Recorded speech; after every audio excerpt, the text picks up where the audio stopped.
1945 में हिरोशिमा जब जलता है तब पूरी दुनिया न्यूक्लियर की पावर समझती है और इंडिया में एक इंसान होमी भाभा एक सपना देख लेते हैं उसी दिन कि वो उसी दिन समझ गए कि न्यूक्लियर कितना डेवास्टेटिंग हो सकता है फ्यूचर में और इस पावर को हार्नेस करने के क्या स्ट्रेटेजिक जियोपॉलिटिकल इम्प्लीकेशंस हो सकते हैं। इस पूरे प्रोग्राम में जो 1945 से स्टार्ट हुआ 2025 तक पहुंचा है, इसमें आपने सर एक बहुत अहम भूमिका निभाई है एपीजे अब्दुल कलाम जी के साथ जब आपने काम करा। और शायद आपसे बेटर ये स्टोरी कोई नहीं जानता जो पिछले 80 साल में हमने अनफोल्ड होती हुई देखी है। आज के पॉडकास्ट में हिस्ट्री, जियोपॉलिटिक्स, साइंस और पूरे दुनिया की न्यूक्लियर कैपेबिलिटी डिबंक करेंगे हम। And I am very excited to have you on this podcast. I could not have asked for a better guest.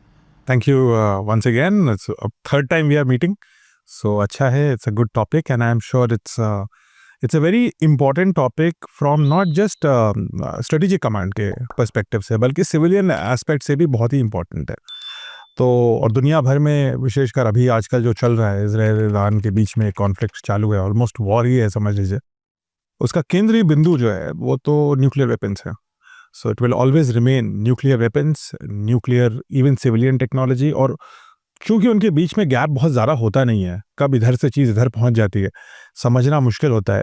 और these are the most devastating weapons which we have ever built as humankind। और इन weapons के around sir Churchill की politics देख लें, अगर हम spy network देख लें, जासूसी जो होती है, टेक जो इधर से उधर इलीगली बेची जाती है, नॉर्थ कोरिया का नाम आता है उसमें, चाइना पाकिस्तान का भी नाम आता है। उसके अलावा जो इसके जियोपॉलिटिकल इम्प्लीकेशंस हैं, वॉर में जैसे आपने कहा रशिया यूक्रेन की बात होती है, सबसे पहले न्यूक्लियर फैसिलिटीज़ को टारगेट करा जाता है। इजराइल ईरान की बात होती है, सबसे पहले न्यूक्लियर डेटरेंस के ऊपर ध्यान दिया जाता है। ऐसा क्या है इस टेक्नोलॉजी के पीछे कि पूरी दुनिया पॉलिटिकली, जियोपॉलिटिकली ऐसा लगता है कि न्यूक्लियर टेक्नोलॉजी को कंट्रोल करने में बहुत बड़ा इंटरेस्ट समझती है अपना? देखिए, न्यूक्लियर वेपन्स अब तक जो हमने हथियार बनाए हैं उनसे कहीं गुना ज़्यादा पावरफुल है। मतलब इतने ज़्यादा पावरफुल हैं कि हम कहते हैं कन्वेंशनल वेपन्स, सारे नॉन न्यूक्लियर वेपन एक डब्बे में, और न्यूक्लियर वेपन जहाँ से शुरू होता है वहाँ से दूसरा डब्बा शुरू होता है। सो इतना बड़ा गैप है दोनों की एनर्जी में, दोनों की पावर में, दोनों की डिस्ट्रक्टिव कैपेबिलिटी में। टू द एक्सटेंट कि जब ओपेनहाइमर ने पहली बार न्यू मैक्सिको में, यूएसए में जो सक्सेसफुल मैनहट्टन टेस्ट किया था, what was his first statement? Gita से कोट किया था, आई बिकम डेथ। मतलब यू बिकम, मृत्यु बन जाता है व्यक्ति जिसके पास न्यूक्लियर पावर होती है। और जो देश के पास न्यूक्लियर पावर होती है उसके पास ना सिर्फ एक अटैक कैपेबिलिटी है बहुत तगड़ी, बल्कि एक बहुत बड़ा डिफेंस है। क्योंकि अगर किसी ने बहुत ज़्यादा अटैक किया कन्वेंशनल वेपन से भी, तो मैं न्यूक्लियर वेपन से जवाब दे सकता हूँ। ये भय मैं अपने दुश्मन में हमेशा डाल सकता हूँ। तो इसलिए न्यूक्लियर वेपन बिकम बहुत ही पावरफुल, और बहुत बड़े नहीं होते साइज में। ऐसा नहीं है कि इसके लिए बहुत मैसिव स्टोरेज की आवश्यकता है।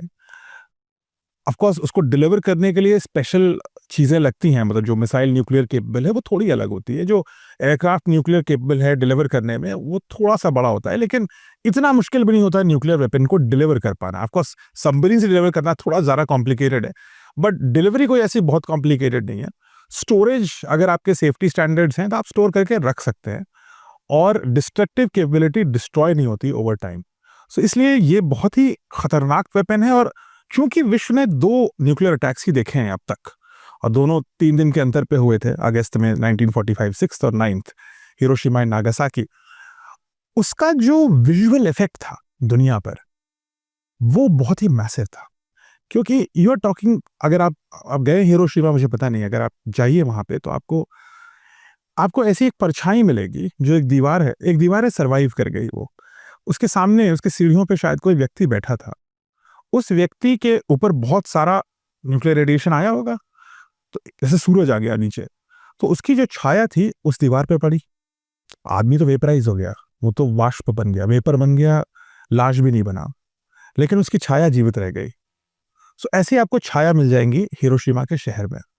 जब आप जाके ये देखते हैं तो लगता है कि साइंस ने इंसान को इतना पावरफुल तो बना दिया, बट अब जितनी इंपॉर्टेंट साइंस है उससे ज्यादा इंपॉर्टेंट एथिक्स है। क्योंकि जब आप देखते हो कि छाया बच गई, आदमी चला गया, वेपराइज हो गया, it just gives you that eerie feeling भी आती है, भय भी आता है, शक्ति का अनुभव भी होता है कि एक इंसान होने के नाते आपके पास कितनी शक्ति है, लेकिन रिस्पॉन्सिबिलिटी भी है।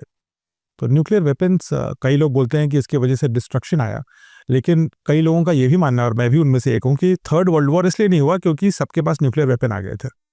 सो nobody wants to attack the other person. इसको बोलते हैं मैड, म्यूचुअली अश्योर्ड डिस्ट्रक्शन। आप मुझे खत्म कर दोगे, मैं आपको खत्म कर दूंगा। तो उसी की वजह से शायद रूस, सोवियत यूनियन और USA never went into a direct war, सीधे वॉर में नहीं गए, क्योंकि दोनों एक दूसरे को समाप्त करने और पृथ्वी को समाप्त करने की शक्ति रखते थे और आज भी रखते हैं। So this is the story of nuclear weapon. एक छोटा सा इंसान जो अफ्रीका के जंगल में 1 मिलियन साल पहले शुरू हुआ, जिसने शायद 2-3 लाख साल पहले लकड़ी में आग लगानी सीखी, सडनली वो एटम को स्प्लिट करना सीख गया।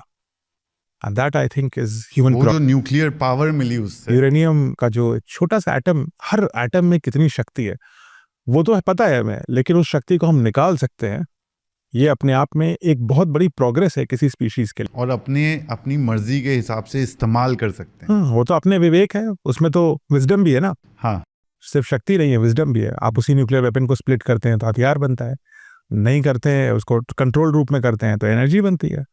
भारत उन देशों में से एक है जिसने वेपन से पहले एनर्जी बनाई। हमने तो 20 साल एनर्जी बनाई, उसके बाद जाके हम वेपन पे आए, वो भी जब हम फोर्स्ड हुए। बाकी सारे देशों ने तो उल्टा किया ना, पहले बम बनाया। हाँ। ये भारत की इथॉस पे दिखाता है ना।